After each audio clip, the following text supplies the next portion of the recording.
आए दिन जगह जगह समस्याएं होती है। देश दुनिया में कोई ना कोई कारण तो होते ही रहते हैं। तो दूसरा सवाल यह था कि भगवान और अल्लाह में पहलवान कौन है, ताकतवर कौन है, और क्यों ऐसा सवाल आया। ये स्वाभाविक है। कहीं दंगे हिंदू सताए जा रहे हैं, कहीं मुसलमान सताए जा रहे हैं, तो सवाल सबके मन में उठते हैं। और ये एक छोटा सा सवाल जरूर है, लेकिन इसका अगर जड़ तलाशेंगे तो हम सब के पास तक पहुंचेगा। तो बारी बारी से हम दोनों प्रश्नों पर थोड़ी चर्चा करेंगे। पहला प्रश्न कि पंडित कौन है। स्वाभाविक है, संसार के लोगों की नजरों में तो जो ब्राह्मण कुल में जन्म लिया और जो सत्यनारायण व्रत की कथा कहे, पुरोहिताई कर, जनेऊ धारण करे, श्राद्ध मुंडन विवाह आदि करा दे, दान ले, उसे लोग पंडित कहते हैं। पर सदगुरु कबीर से अगर यह सवाल किया जाएगा तो सदगुरु कबीर कहते हैं कि ऐसे लोगों को मैं पंडित नहीं कहता, ऐसे लोगों को पंडित कहना भी नहीं चाहिए। क्योंकि ज्ञान होना और जानकारी होना दोनों में बड़ा फर्क है। कई बार ज्ञान को जानकारी और जानकारी को ज्ञान समझ लेते हैं। अक्सर जो जानकारियां हमें संसार की होती है उससे हम खुद को ज्ञानी समझ लेते हैं।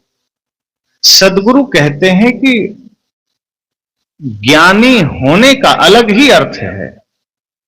और ये जितने पंडित हमारे आपके समाज में है, ये ज्ञानी नहीं है, ये जानकारियां इकट्ठी कर लिए हैं।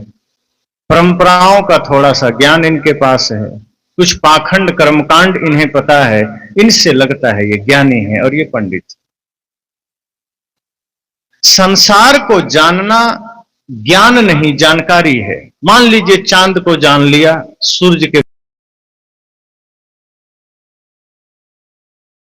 बारे में जान लिया, तारों के बारे में जान लिया, मौसम के बारे में जान लिया, तो उसे अब ज्ञानी थोड़े कहते।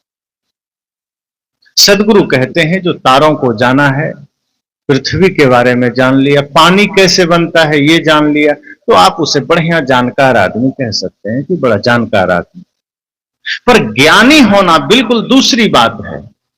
ज्ञानी होने का अर्थ यह बिल्कुल भी नहीं है कि आप चांद को जाने, तारे को जाने, सूरज को जाने, कि जनरल नॉलेज का ज्ञान हो गया तो ये ज्ञानी होना थोड़े हुआ। मान लीजिए कोई बच्चा बता दे कि हाँ भारत के प्रधानमंत्री कौन है, भारत के राष्ट्रपति कौन है, ये तो सबको पता है। कुछ बच्चे तेज होते हैं तो वो दुनिया के देशों के राष्ट्रपति और प्रधानमंत्री का भी नाम बता देते हैं। कुछ बच्चे और तेज हैं तो दुनिया के देशों के राजधानियां भी बता देते हैं। तो जनरल नॉलेज का ज्ञान होना अलग बात है, उसे हम जानकारी कहेंगे। कि कोई राज्यों की राजधानियां जान गया, देश में कितने जिले जान गया, कितने गांव हैं ये जान गया, ये जानकारी है। सदगुरु कहते हैं ज्ञान का अर्थ है कि आप स्वयं को जान लीजिए। अपने को जानना ये ज्ञान है, संसार को जानना ये जानकारी है। तो जो मार्ग, जो सूत्र आपको स्वयं की ओर ले जाए, जो ग्रंथ आपको स्वयं की ओर ले जाए, समझना वहां से ज्ञान मिला। और जो आपको संसार में ही ले जाए, जहां से आप संसार में ही जाते हैं, वो जानकारी है। और सबको हम शास्त्र भी नहीं कह सकते। शास्त्र भी वही है जो आप आत्मा का ज्ञान करा दे, जो स्वयं की ओर ले जाए। यहां तो जो भी पुराने किताब है, मतलब हम उसे शास्त्र कह देते हैं, ग्रंथ कह सकते हैं, पुस्तकें कह सकते हैं। शास्त्र तो बहुत थोड़े हैं जिसमें आपको आत्मा का ज्ञान मिल सके, जिसमें आपको स्वयं का बोध हो सके।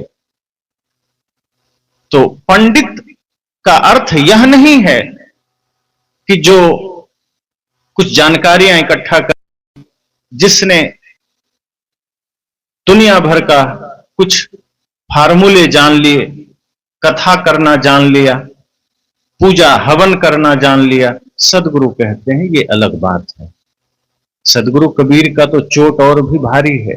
वे कहते हैं ऐसे लोगों को मैं गधा कहता हूं।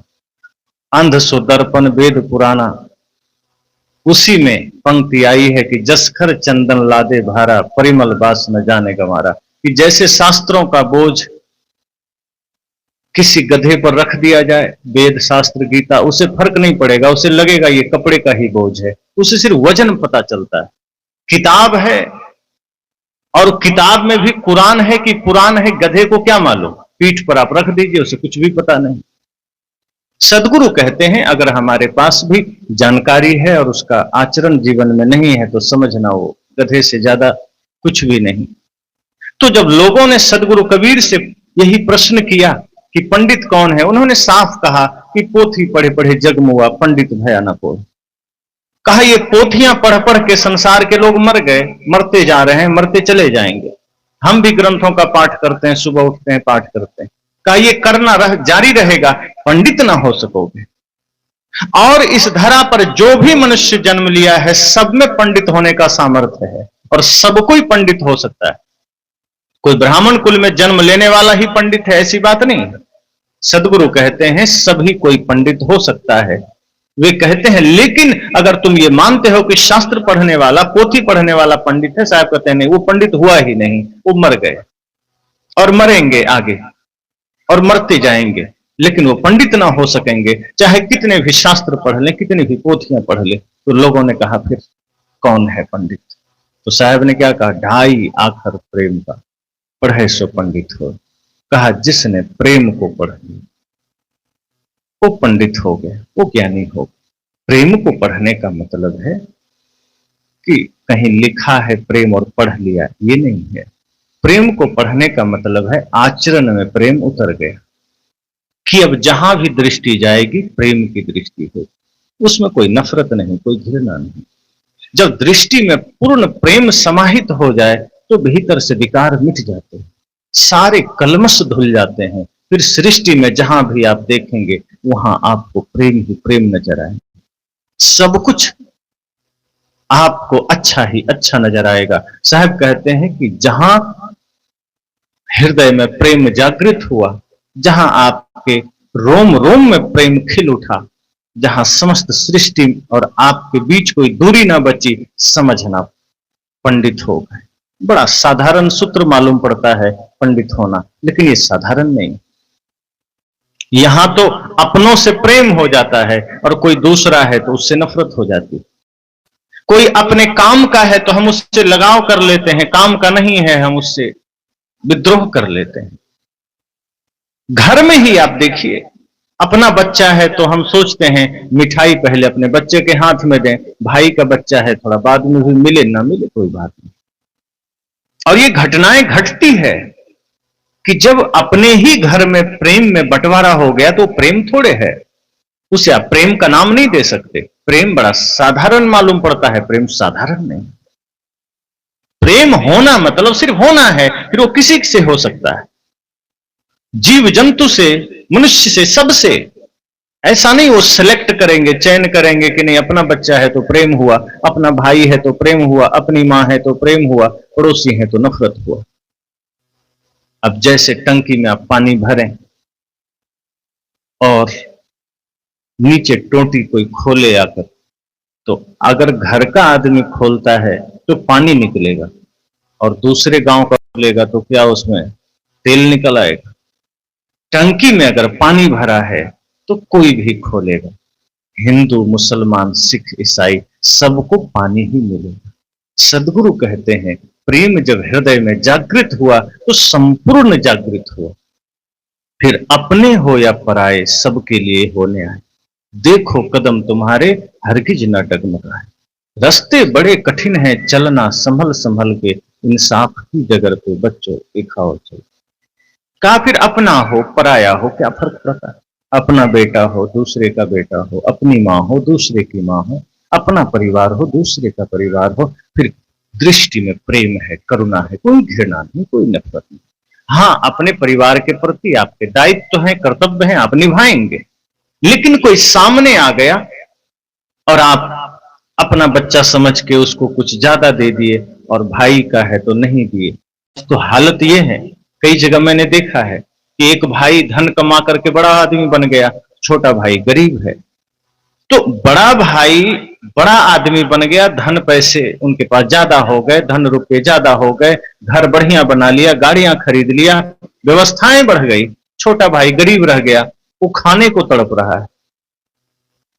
अब यहां तक भी बात ठीक है कि चलो तुमने मेहनत किया, घर बना लिया, छोटा भाई नहीं कर पाया, वो जैसा है जी रहा है, खा रहा है। लेकिन आश्चर्य तब हो जाता है जब बड़ा भाई एक कुत्ता खरीद लाया, अब गाड़ी में कुत्ता के साथ घूम रहा है, अब सुबह शाम कुत्ते को चाय बिस्किट खिला रहा है, महंगे महंगे भोजन दे रहा है, गोद में बिठा रखा है। अब वहीं बगल में छोटा भाई का बच्चा रो रहा है पानी के लिए, उसे पानी भी नसीब नहीं है, और यहां एक कुत्ते को गोद में खिलाया जा रहा है और कहता है मैं तो कुत्ते से प्रेम करता हूं। तो प्रेम कहोगे इसे? अगर प्रेम हृदय में है तो वो भाई के बच्चे से भी होगा, वो पड़ोसी का बच्चा से भी होगा। लेकिन ये प्रेम नहीं है, ये मूर्खता है और ये मोह है। हम एक तरफ तो कहते हैं हम जानवर से प्रेम करते हैं, बगल में आपका ही भाई का बच्चा दुखी है, रो रहा है, उससे कोई प्रेम नहीं। अब संत ये नहीं कहते कि कुत्ते को मार के फेंक दो, लेकिन कम से कम भाई के बच्चे के प्रति तो संवेदना रखो। ये मनुष्यता खोती चली जा रही है, इंसानियत खोती चली जा रही है। जानवर पालने का शौक तो चढ़ा है, लेकिन वो जानवर पालने का शौक ये मतलब नहीं हो जाता कि वो प्रेम करने लगा है, वो जानवर से प्रेम करता है, बिल्कुल भी नहीं करता। खरीद कर लाया है इसलिए उससे प्रेम है। रास्ते में भूखा कुत्ता पड़ा हो, दो लाठी दे के निकल जाता है, रोटी थोड़े डालने जाता है। अगर किसी को प्रेम होगा तो रास्ते में चलते हुए कुत्ते को भी भोजन देगा। अब आपके दरवाजे पर गाय बंधी है, बैल बंधे हैं, बछड़े हैं, आप उसे भोजन देते हैं। रास्ते में किसी का गाय आपके धान को खा लिया तो आप उसे एक डंडा मार देते हैं। कहां गया प्रेम? प्रेम इसे थोड़े कहते हैं। अपने दरवाजे पर बंधे हुए जानवर को आपने भोजन दिया, गाय को भोजन दिया, दूसरे का कहीं आकर खा लिया, आपने उसे डंडा मार दिया। अभी तत्काल की घटना है, आश्रम पर ही। आश्रम जंगल में है, थोड़ा सा जंगल का एरिया पड़ता है, तो बगल में शिव मंदिर है। तो कुछ लोग क्या करते हैं, गांव से बछड़े वहां छोड़ जाते हैं। अब स्वार्थी दुनिया है, बछड़ी हो बछिया हो तो घर में रखते हैं क्योंकि उससे लाभ है, और बछड़ा से कोई लाभ नहीं। जानते हैं ट्रैक्टर आ गया है, खेती भी नहीं कर सकते, बैल का क्या काम। तो वो शिव जी के नाम पर वहीं मंदिर के पास छोड़ जाते हैं। वो 10-5 की संख्या में वो घूमते रहते हैं बेचारे। तो कहीं कहीं आसपास में किसान है, अगर उनके फसल में वो एक बार भी मुंह लगा दिया तो इतनी बेरहमी से मारते हैं कि कुछ दिनों में घाव बड़ा होकर के या तो मर जाते हैं या फिर वो जगह छोड़ देते हैं। तो 2 बछड़े, अभी ताजा की घटना बता रहा हूं, उसमें एक ने मारा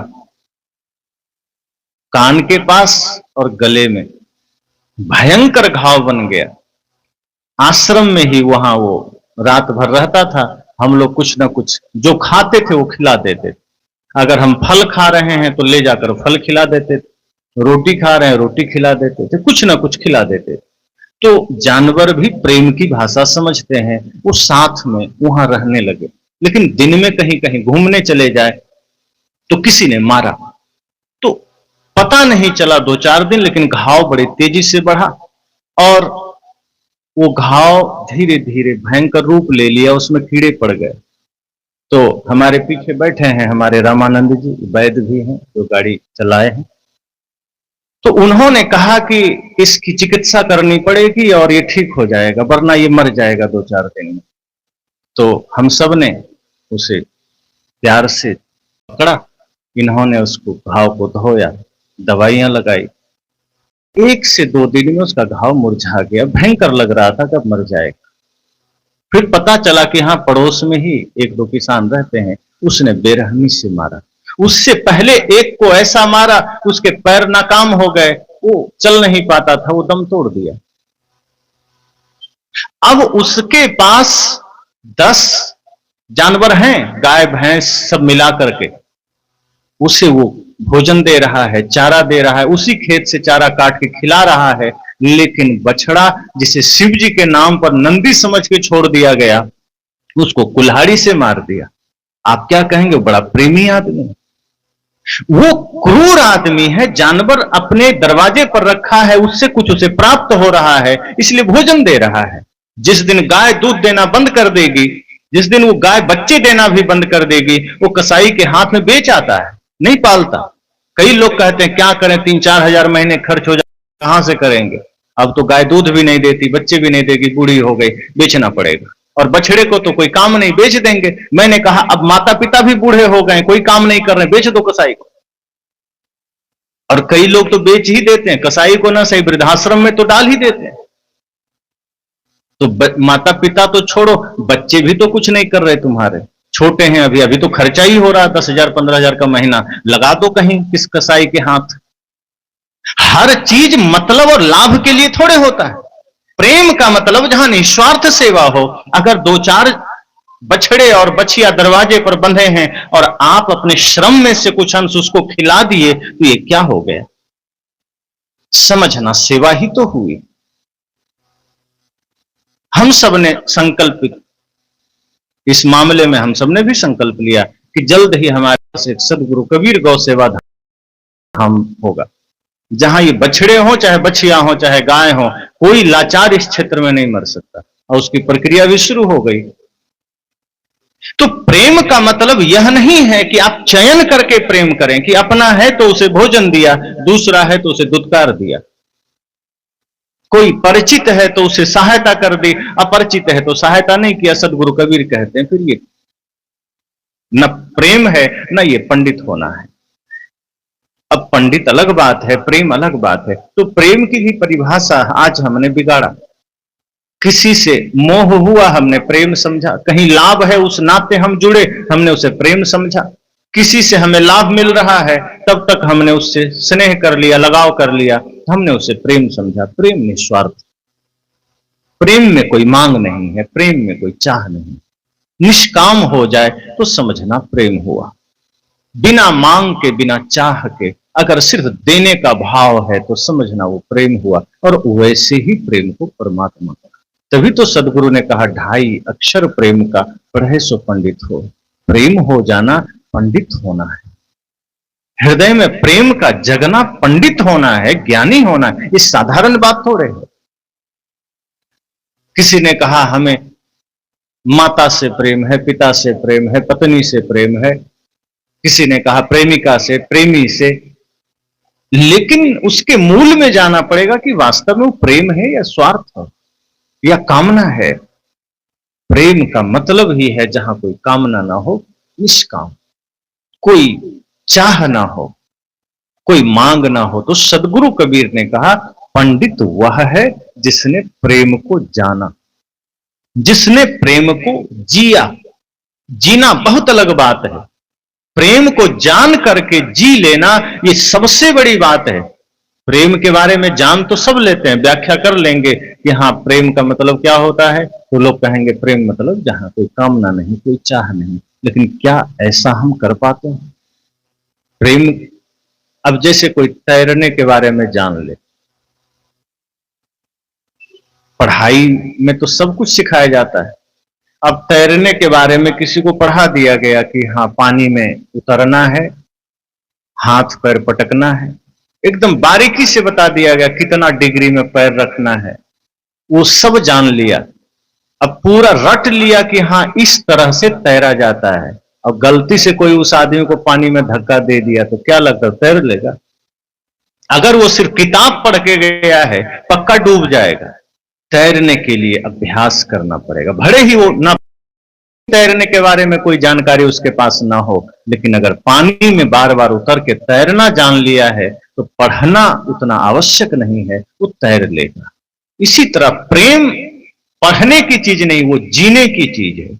हम ये जान लें कि समस्त सृष्टि परमात्मा का रूप है। किससे नफरत, किससे घृणा और कैसी चाह, चाह करके मतलब से किसी से प्रेम हुआ तो फिर ये प्रेम नहीं हुआ, ये मोह हुआ, ये स्वार्थ हुआ।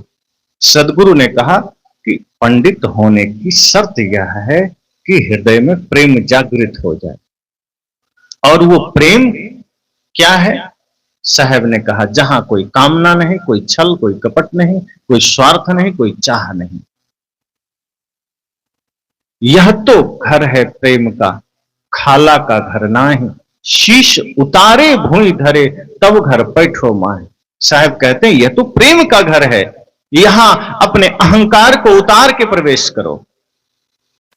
प्रेम का मार्ग ऐसा है जहां ना अहंकार के साथ आप घुस सकते हैं, न मोह के साथ घुस सकते हैं, न लोभ, न छल, न कपट।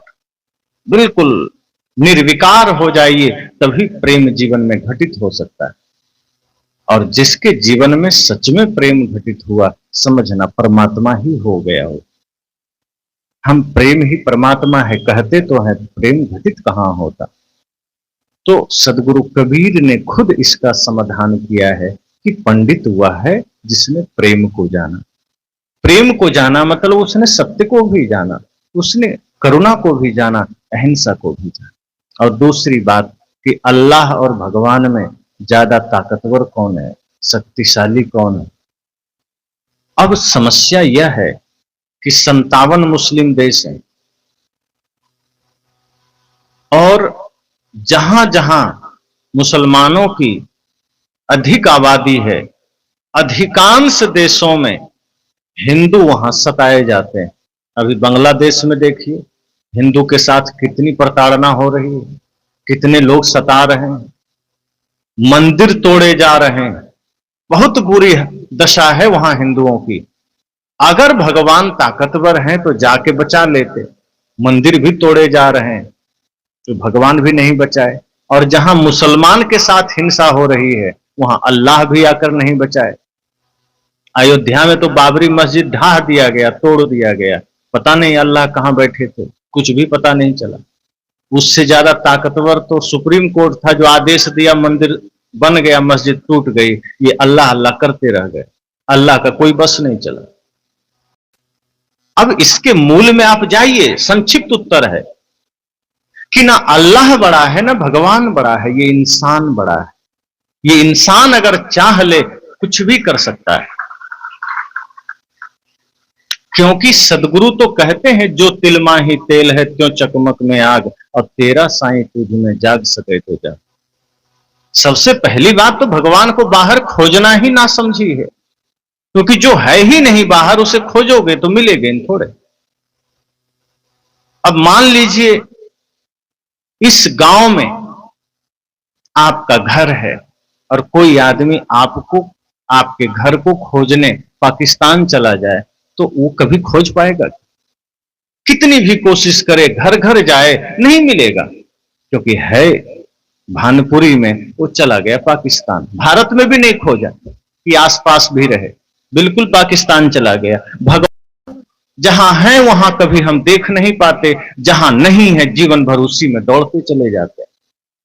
ये मंदिर इसलिए नहीं है कि भगवान हमें वहां मिले, मंदिर इसलिए है कि भगवान का एक प्रतीक वहां स्थापित किया गया, उससे हम प्रेरणा लें कि चलो ये हमारा आराध्य का एक स्मृति स्थल है, पूजा स्थल है, हम यहां गए, श्रद्धा से झुके और कुछ प्रेरणा लेकर आए। वहां भगवान मिलेंगे नहीं और मिलते भी नहीं।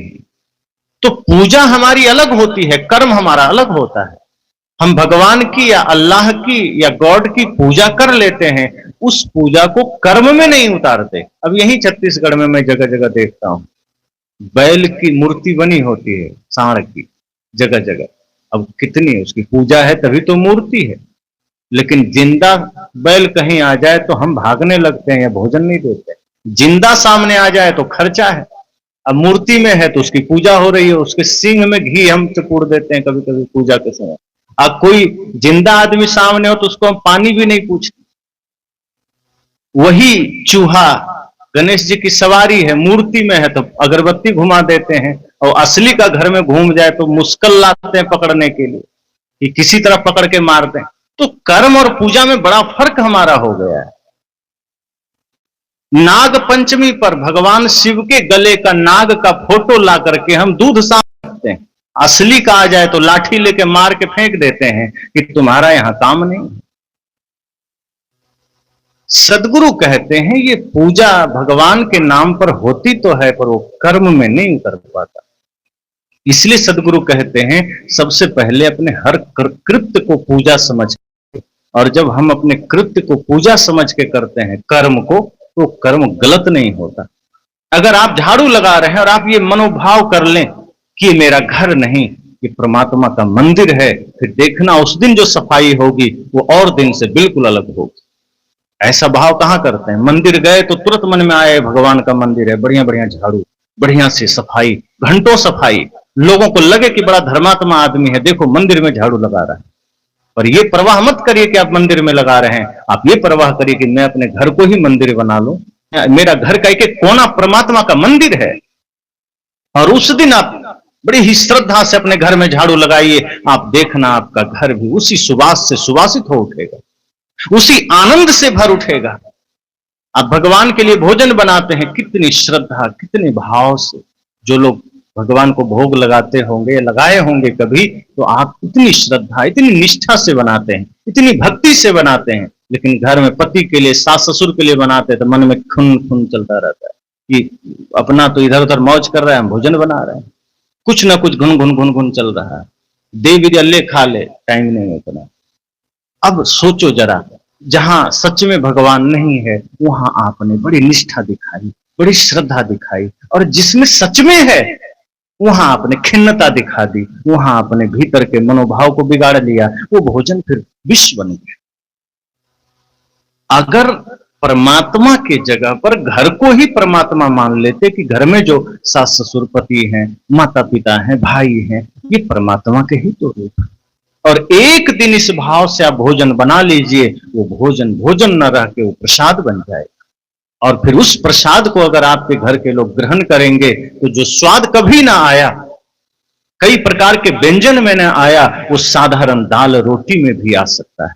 यही तो बार बार हम लोग सुनते हैं संतों से कि दुर्योधन का भोजन कृष्ण ने क्यों त्यागा। 56 प्रकार का व्यंजन दुर्योधन ने बनाया, लेकिन त्याग दिया श्री कृष्ण ने। उसने बड़ी तैयारी की दुर्योधन ने कि भोजन हमारा कृष्ण कर लें, हालांकि मन में पाप था, वो सोचा था कि भोजन के बहाने बुलाएंगे, जहर डाल के मार देंगे। पर कृष्ण ने तो इसलिए नहीं त्यागा कि जहर डालेगा, उन्होंने इसलिए त्यागा, उन्होंने कहा तुम्हारे भोजन में अहंकार की गंध आ रही है, मैं ये भोजन नहीं कर सकता, क्योंकि तुमने भोजन पवित्रता से नहीं बनाए हैं, भले ही कई प्रकार के बनाते। मैं चला विदुर के घर, साग रोटी ही खाना है मुझे, और कहते हैं उस साग रोटी में उन्हें वो आनंद, वो स्वाद मिला जो उन्होंने कहा कि शायद अमृत में भी ना मिले। अब वो साग रोटी का स्वाद नहीं, वो बनाने के भाव से स्वाद आया है। आप होटल का भोजन कर लीजिए और मां के हाथ का भोजन कर लीजिए, बहुत फर्क पड़ जाता है। होटल वाले बड़े ही रुचि से बनाते हैं, सब कुछ डाल के बनाते हैं, और वहां भाव नहीं है, प्रेम नहीं है, वो ड्यूटी समझ के बना रहे हैं कि मुझे पैसे मिलेंगे, मुझे बना देना। तो खा तो लेते हैं पर तृप्ति नहीं मिलती, स्वाद मिल जाता है। पर मां के हाथ का भोजन हो, अपने बेटे के लिए मां भोजन बनाती है, तो उसमें भाव है, वात्सल्य है, प्रेम है, स्नेह है, वो एक और भी आप खाते हैं, शांति मिलती। सदगुरु कहते हैं आप भोजन भी ऐसे बनाइए जैसे परमात्मा का भोग बना रहे, आप घर की सफाई भी ऐसे करिए जैसे परमात्मा का मंदिर है, आप किसी को दान भी ऐसे दीजिए जैसे साक्षात परमात्मा द्वार पर खड़ा है। फिर आप देखेंगे आपका एक एक कृत्य ही पूजा बन जाएगा। फिर मंदिर ना भी गए तो क्या खर्च है, पर हम मंदिर भी जाते हैं, वहां पूजा भी करके आते हैं, घर में फिर हम लगता है जैसे कहीं और आ गए, चिड़िया खाने में आ गए, हर तरह के जानवर हैं, कोई कांव कांव, कोई ची ची पी पी कर रहा, हम वैसे घर में रहते हैं। कोई थोड़ी थोड़ी बात पर झल्ला गया, कोई गुस्से में आ गया, कोई डांट दिया, कोई फटकार दिया। सदगुरु कहते हैं कि ये करना है तो फिर ये भगवान की पूजा नहीं हुई। तो इसलिए भगवान को मानते तो हैं, अल्लाह को मानते तो हैं, लेकिन उनको पहचानते नहीं। अगर हर घट में अल्लाह को देख ले मुसलमान तो तलवार नहीं उठाए, नहीं तो वो तलवार उठा उठा के लोगों की गर्दनें काट रहा है। तो एक एक मस्जिद उसके खून पर है, एक एक मस्जिद मंदिर तोड़कर बनाई गई है। आप जहां भी देखिए, जिस मस्जिद को तोड़ा जाता है नीचे मंदिर निकलता है।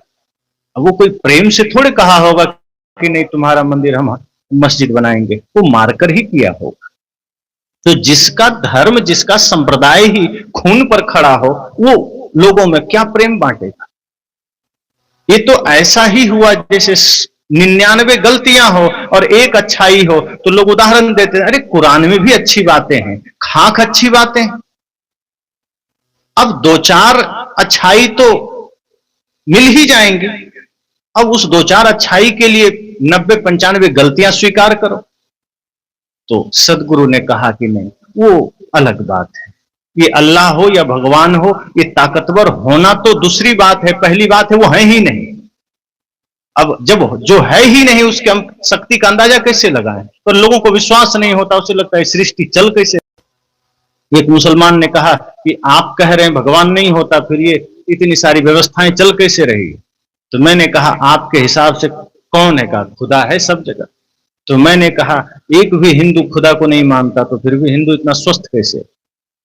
कहा अब खुदा करुणावान है, दयावान है। तो मैंने कहा खुदा दयावान है, करुणावान है, तो किसी ने कुरान की आलोचना कर दी, किसी ने अल्लाह की आलोचना कर दी, तो तुम्हारे लोग गर्दन क्यों काट देते हैं? फिर ये फैसला खुदा को ही करने दो, तुम बीच में तलवार लेके क्यों मुंह उठाए चले आते? समस्या यही है कि आदमी भगवान के नाम पर, खुदा के नाम पर खुद ही तलवार लेकर खड़ा हो जाता है। इससे सिद्ध होता है कि भगवान निश्चय ही, या खुदा जो है लाचार है, बेचारा कमजोर है। वो अपने लोगों को रख रखा है कि मुझे कोई जूता मारे तो तुम देख लेना, मुझे कोई गाली दे तो तुम देख लेना। इसका मतलब ऐसे लाचार और निकम्मा खुदा से क्या बनने वाला? कुछ नहीं। सदगुरु संत कहते हैं भगवान तुम्हारे भीतर है। और इसका प्रमाण यह है कि जब हमारा देश गुलाम हुआ, या जब हमारे मंदिर तोड़े गए, चाहे सोमनाथ का मंदिर हो, काशी का हो, मथुरा का हो, अयोध्या का हो, अगर बाहर कोई भगवान होते तो ये तोड़ने ही न देते। और आप देखिए, कहा तो जाता है जब गोस्वामी तुलसीदास जी थे तो राम जी ने और हनुमान जी ने उनको दर्शन दिया था। इस पर मैं एक बार बहुत सोचा कि कबीर साहब के जस्ट बाद की घटना है, लगभग बहुत ज्यादा दिन नहीं हुआ होगा, और वो पूरा देश मुगलों के गुलाम था। तो उस वक्त अगर हनुमान जी आए तुलसीदास को दर्शन देने, तो हनुमान जी के लिए तो 1 सेकंड का काम था, मुगल को मार के भगा सकते थे। क्यों नहीं भगाए? राम जी हल्का सा भाव है, खड़ा कर देते, आंख कड़ी कर देते, उतने में सब मुगल मारे चले जाते। क्यों नहीं किए? तो कुछ लोग कहते हैं नहीं ये हम लोग का काल है। तो यही तो कबीर साहब कहते हैं कि तुम्हारे अंदर है, तुम्हारे भीतर भगवान है, तुम्हें ही करना है, फिर भगवान की उम्मीद लेकर क्यों बैठे हो? और एक चीज और देखिए, सदगुरु कबीर ने अपने बीजक ग्रंथ में इस्लाम पर जितनी बातें बोली है, गोस्वामी तुलसीदास के रामायण में कहीं इस्लाम पर बोला गया क्या? उसी वक्त हुए हैं। कितनी बार प्रताड़ना भी गोस्वामी तुलसीदास को मिली मुगलों के द्वारा, लेकिन खिलाफ में एक शब्द तुलसीदास जी ने नहीं लिखा। डर था उनको कि कहीं एक आध कलम लिख दिए तो गर्दन न काट दे। लेकिन कबीर साहब डरे। उन्होंने कहा कंकड़ पत्थर जोड़ के मस्जिद ले चुना, ता चढ़े मुल्ला बांग दे, क्या बहरा हुआ खुदा है। आज हिम्मत नहीं करता लोग बोलने की। उन्होंने कहा कितनों मनावो पांव पड़ी, कितनों मनावो रोए, हिंदू पूजे देवता ये तुरुक न काहू को हो। एक विचार मेरा बीजक पर मैंने रखा था बहराइच कथा में, डर की बात कहो दरवेशा, बादशाह है कौने भेषा। इस पर कम से कम 10-20 मुस्लिमों के गुरुओं ने मुझे, मौलवियों ने फोन किया कि ये वीडियो आप हटा लीजिए नहीं तो अनर्थ हो जाएगा। मैंने कहा आश्रम का पता है, आ जाना, जो होगा देखा जाएगा। और इस वीडियो को पाकिस्तान सरकार ने वहां बैन कर दिया है। आप सब भी उसको देखिएगा, लगभग 45 लाख उस पर व्यू हैं। डर की बात कहो दरवेशा, बादशाह है कौने भेषा, कहां कुछ कहां करे मुकामा, मैं तो ही पूछो मुसलमाना। सदगुरु कबीर ने मौलवियों से सवाल किया है कि जिस खुदा, जिस अल्लाह की तुम बात करते हो, उसका रंग रूप क्या है, उसका घर द्वार क्या है, उसका पता क्या है, कि अंधेरे में भागे चले जा रहे हो, शून्य में भागे जा रहे हो। इस पर जो व्याख्यान है पाकिस्तान सरकार ने बैन कर दिया। सदगुरु कबीर यहां क्या कहते हैं, कितनों मनावों पांव पड़े, कितनों मनावों रोए, कि मैंने बड़ी चेष्टा की दोनों को समझाने को, सुधारने को, पर हिंदू तो थोड़ा लचीला है, ये समझा, फिर भी थोड़े मूर्ति पूजा कर लेता है, लेकिन तुरुक न काहू को हो, कहा इस पर भरोसा मत करना, ये किसी का नहीं होने वाला। सदगुरु कबीर 500 साल पहले ये बात कह दी कि इस पर भरोसा ही मत करना, ये अल्लाह और कुरान के अलावा किसी का सुनने वाला नहीं, किसी का मानने वाला नहीं है, इसलिए इसको समझाना मतलब पत्थर में तीर मारना होगा। शायद उसके बाद ही उन्होंने कहा होगा पाहन में क्या मारिए जो चोखा तीर न साए, और किसी के लिए नहीं कहा होगा, क्योंकि पत्थर में भी हो सकता है एक बार पत्थर भी पिघल जाए, पर ये साहब ने कहा ये मुगल नहीं पिघलने वाले। तो अगर भगवान या खुदा होते तो देश को इतनी स्थितियां परिस्थितियां न झेलनी पड़ती, इतने शहीदों को, इतने वीरों को शहीद ना होना पड़ता, इतने हमारे देश के होनहार लोगों को अपनी कुर्बानी ना देनी पड़ती। 7 लाख से ज्यादा वीरों ने अपनी शहादत दी, तब भारत आजाद हुआ, इसकी आवश्यकता न पड़ती। और तो और शिवजी का कैलाश चीन के कब्जे में है, वो कब्जे में ना होता, 51 शक्तिपीठों में 3-4 स्थान में है, वो उसमें ना होता। हमारा सबसे बड़ा विश्वविद्यालय तक्षशिला वो पाकिस्तान में है, लव कुश का अपना पूरा साम्राज्य अफगानिस्तान में है, हिंदू कुश पर्वत। ये क्यों हुआ? अगर सच में कोई बाहर भगवान होते ये होने ना देते। सच तो यह है कि जो बात सदगुरु कबीर कहते हैं कि तेरा साईं तुझ में, तुम्हें ही ये बीड़ा उठाना है, वही सत्य है। और इसी को राष्ट्रभक्ति गीत में कहा भी गया है कि खींच दो अपने खून से जमीन पर लकीर, इस तरफ आने पाए ना रावण कोई, तोड़ दो हाथ अगर हाथ उठने लगे, छूने पाए ना सीता का दामन कोई। क्यों? क्योंकि राम भी तुम ही लक्ष्मण साथियों, अब तुम्हारे हवाले वतन साथियों। जब भगत सिंह को फांसी हो रही थी तो उन्होंने देशवासियों से क्या कहा कि मैं तो चल रहा हूं, लेकिन ये इंतजार मत करना कि हाथ जोड़ोगे और हनुमान जी आ जाएंगे, नहीं आएंगे, वो तुम्हारे ही भीतर हैं। ये मत सोचना कि कृष्ण आ जाएंगे बचाने। अगर ये सोचते हो कि द्रौपदी को बचाने कृष्ण आए थे, ये कहानियां हैं, ये सत्य नहीं है। क्योंकि अगर द्रौपदी को बचाने कृष्ण आए होते तो आज के समय में लक्ष्मीबाई को बचाने भी कृष्ण आ गए होते, और नहीं आए, वो वीरगति को प्राप्त हुई। अगर तुम्हें लगता है कि खंभा फोड़ करके विष्णु भगवान प्रहलाद को बचाने आए थे तो गुरु गोविंद सिंह के 2 बच्चे दीवार में चुनवा दिए गए, तब भी भगवान आते उन्हें बचाने के लिए, क्योंकि वो देश के लिए शहीद हो रहे। अगर तुम्हें लगता है कि भगवान कदम कदम पर आते रहे हैं पहले, तो भगत सिंह को फांसी हो रही थी तब भी भगवान आते, नहीं आए। इसका मतलब यह है कि राम भी तुम ही लक्ष्मण साथियों, अब तुम्हारे हवाले वतन साथियों। तो इसलिए हम सबको यह सोचना है कि ये अल्लाह या भगवान बड़ा नहीं, बड़ा इंसान है, क्योंकि इंसान ही भगवान है। इंसान में ही सारा सामर्थ्य है, सारी शक्तियां हैं। अगर माताएं संकल्प ले ले तो वेद के ऋषियों ने कहा माता निर्माता भवति, कि माता ही निर्माण करती है। और इस त्रैलोक्य में, इस समस्त सृष्टि में अगर मातृशक्ति जागृत हो गई तो आज पुनः हर गोद में, हर आंगन में भगत सिंह जैसा पुत्र खेल सकता है, पुनः हर आंगन में श्रवण कुमार जैसा पुत्र खेल सकता है। अगर आप ना चाहें तो फिर वही होगा जो आज हो रहा है। ये सत्संग आपको जगाने के लिए है, आपके भीतर की चेतना को जगाने के लिए है, कि आप जग सकें और ऐसी संतान को आप जन्म दें, जो संतान बड़े होकर अगर समाज में कहीं से गुजरे तो मां बहन बेटियां अपने आप को सुरक्षित महसूस करे कि इसके होते मुझे कोई छू भी नहीं सकता। ऐसी संतान को जन्म मत दीजिए जिससे आपके ही घर के परिवार के बहन बेटियां डर से छिप जाएं, और वही आज हो रहा है। इसलिए अपने भीतर की चेतना को जगाइए, अपने भीतर की शक्ति को जगाइए, ताकि आपके समाज में वो धर्म का दिया जल सके, धर्म की ज्योति जल सके, इंसानियत की ज्योति जल सके। इसलिए इन 2 प्रश्नों का एक संक्षिप्त उत्तर कि पंडित हुआ है जिसने प्रेम को जाना, और अल्लाह हो या भगवान, ये प्रश्न ही गलत है। भगवान को जान लेना है कि माता पिता गुरु ये भगवान स्वरूप है। जितने धरती पर प्राणी हैं सब में ही परमात्मा बैठा है। और ये बात सिर्फ सदगुरु कबीर नहीं करते, श्री कृष्ण भी यही कहते हैं, ईश्वर सर्वभूतानाम हृदय से अर्जुन तिष्ठति, कि ए अर्जुन, ये ईश्वर सबके हृदय में बैठा है। तुलसीदास भी यही कहते हैं, प्रकृति पार प्रभु सब उर्वासी, या अन्य दोहों में कहते हैं, कहत सकल घट राम मैं तो खोजत के ही काज। तो सदगुरु कबीर तो कहते ही हैं, उपनिषद भी यही कहता है, वेद भी यही कह रहे हैं, गीता भी यही कह रही है। फिर बाहर खोजना मूर्खता है, बाहर प्रतीक्षा करना मूर्खता है, किसी और की तलाश करना मूर्खता है।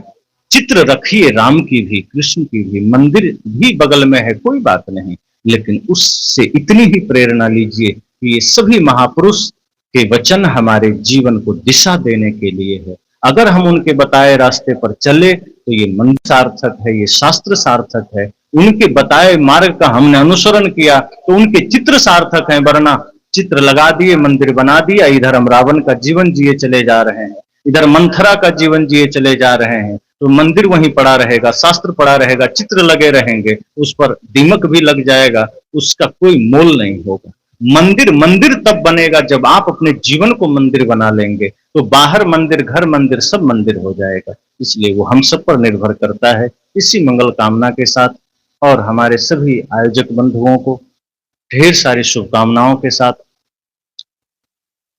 वाणी को विराम देता हूं।